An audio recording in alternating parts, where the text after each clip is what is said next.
लड़के ने एक आम हवा में उछाला और उसे बड़ी आसानी से अपने पैर से संभाल लिया। फिर वह उससे जॉगिंग की प्रैक्टिस करने लगा। उसके परिवार की हालत इतनी खराब थी कि वे असली फुटबॉल तक नहीं खरीद सकते थे, इसलिए वह अपनी तकनीक सुधारने के लिए आम से ही प्रैक्टिस करता था। बाद में उसने और उसके दोस्तों ने पुराने मोजों में कपड़े भरकर एक नकली फुटबॉल बना ली। टूटी फूटी गली ही उनका फुटबॉल मैदान बन गई और वे पूरे दिन वहीं खेलते रहते। धीरे धीरे लड़के की स्किल्स कमाल की होती गई। एक दिन वह दोस्तों के साथ सिर्फ रेडियो पर वर्ल्ड कप का फाइनल सुनने छत पर चढ़ गया, लेकिन ब्राजील की टीम हार गई। ये सुनकर लड़का फूट फूट कर रो पड़ा। अपने पिता की आंखों में उदासी देखकर उसने वादा किया, मैं ब्राजील के लिए एक बार वर्ल्ड कप जरूर जीतूंगा। अगले दिन वह साथियों के साथ मैच खेलने गया। सालों से कपड़ों की गेंद से खेलने के बाद जब पहली बार असली फुटबॉल उनके पैरों के पास आई तो उन्होंने उसे इतनी जोर से मारा कि गेंद हवा में उड़ गई। कुछ ही देर में वे असली गेंद के साथ भी खेलने के आदी हो गए। कपड़ों की गेंद से की गई सालों की प्रैक्टिस ने उनकी स्किल्स इतनी निखार दी थी कि वे एक एक राउंड जीतते हुए फाइनल तक पहुंच गए। लेकिन अमीर घरों के बच्चों ने उन्हें देखकर मजाक उड़ाया, अरे ये तो नंगे पैर वाले लड़के हैं। लड़कों ने अपने कीचड़ से सने पैर और चादरों से बनी जर्सी देखी। उन्हें पता था कि जीतने के लिए फुटबॉल शूज चाहिए, लेकिन उनके पास सिर्फ कुछ पुराने और घिसे हुए जूते खरीदने के पैसे थे। जूते इतने बड़े थे कि उनमें दौड़ना भी मुश्किल था और वे बार बार गिर रहे थे। हाफ टाइम तक उनकी टीम 4-0 से पीछे थी। दूसरी टीम उनका मजाक उड़ाती रही। लड़का गुस्से में उनसे भिड़ने ही वाला था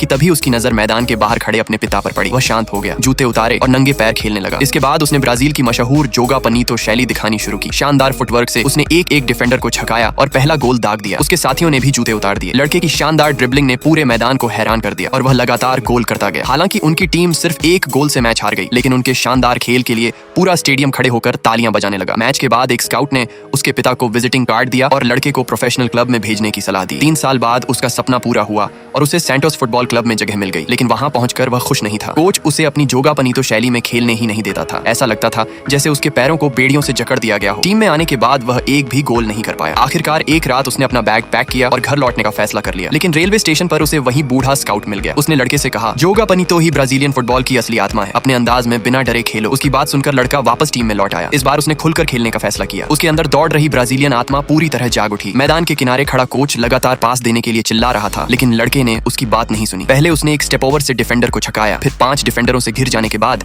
गेंद को हल्का सा हवा में उछाला, खुद भी छलांग लगाई और एक शानदार किक से अपने करियर का पहला गोल कर दिया। उसी पल उसका आत्मविश्वास लौट आया और आखिरकार कोच ने भी उसकी खेलने की शैली को स्वीकार कर लिया। उस दिन के बाद उसके दिल में बसने वाली जोगा पनीतो की भावना पूरी तरह जाग चुकी थी। सिर्फ 17 साल की उम्र में उसने दुनिया के सबसे बड़े स्टेज फीफा वर्ल्ड कप पर कदम रखा और दुनिया को ब्राजील का अनोखा जोगा पनीतो स्टाइल दिखाया। आखिर में उसने 6 गोल की और ब्राजील को वर्ल्ड कप जिताकर इतिहास रच दिया।